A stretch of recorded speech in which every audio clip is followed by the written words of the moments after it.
सनातन शास्त्र सिद्धांत पेज पर आपका हार्दिक स्वागत है। आज का श्लोक है गृहस्थस्य क्रियात्यागो व्रतत्यागो वटोरपि तपस्विनो ग्राम सेवा भिक्षोरिंद्रियलोलता आश्रमापसदाह्येते खल्वाश्रम विडम्बकाः देवमाया विमूढ़ांस्तानुपेक्षेतानुकंपया। श्रीमद्भागवत महापुराण का यह श्लोक है। कर्म का त्याग करने वाला गृहस्थी, व्रत का त्याग करने वाला ब्रह्मचारी, गांव में रहने वाला तपस्वी और वासनाओं में डूबा हुआ सन्यासी, यह चारों अपने आश्रमों के कलंक के समान है। यह चारों व्यर्थ ही आश्रम का ढोंग करते रहते हैं। भगवान की माया से विमोहित उन मूढ़ों पर तरस खाकर उनकी उपेक्षा कर देनी चाहिए, अर्थात उनका त्याग कर देना चाहिए। सबसे पहले कहा है कर्मत्यागी गृहस्थ।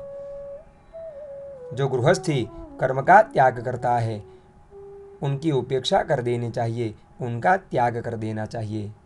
तो क्या कर्म गृहस्थी को करने चाहिए? तो पाराशर स्मृति में लिखा है संध्या स्नानम जपो होमो देवतानां च पूजनम आतिथ्यम वैश्वदेवं च षट्कर्माणि दिने दिने। त्रिकाल संध्या, स्नान, जप, होम, देवताओं का पूजन, आतिथ्य सत्कार और वैश्वदेव ये 6 कर्म है जो गृहस्थी को सदैव करने चाहिए। यदि गृहस्थी ये 6 कर्म नहीं करता है तो उनका सदैव त्याग कर देना चाहिए, उनकी उपेक्षा कर देनी चाहिए। चत्वार आश्रमः प्रोक्ताः सर्वे गार्हस्थ्य मूलकाः। हमारे शास्त्रों में 4 आश्रम बताए हैं, उसमें सबसे श्रेष्ठ यदि कोई आश्रम है तो वह गृहस्थ आश्रम है।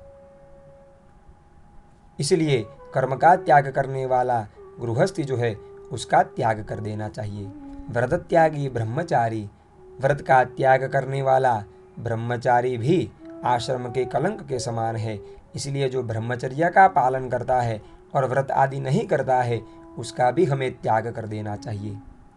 गांव में रहने वाला तपस्वी, यदि कोई तपस्वी है तो तपस्वी का स्थान एकांत में है। तपस्वी अरण्य में रहकर तप करते हैं। इसलिए यदि कोई तपस्वी गांव में रहता है तो उसका भी हमें त्याग कर देना चाहिए। मनसश्चेन्द्रियाणांचापि एकाग्र्यम परमं तपः। मन और इंद्रियों की एकाग्रता ही परम तप है जो गांव में नहीं हो सकती है। इसलिए गांव में रहने वाला जो तपस्वी है उसका भी हमें त्याग कर देना चाहिए।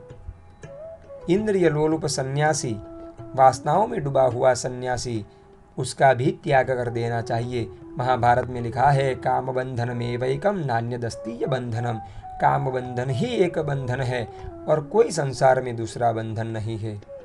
इसीलिए जो सन्यासी है यदि वह वासनाओं में डूबा है तो उसका भी हमें त्याग कर देना चाहिए। यह 4 अपने आश्रमों के कलंक के समान है।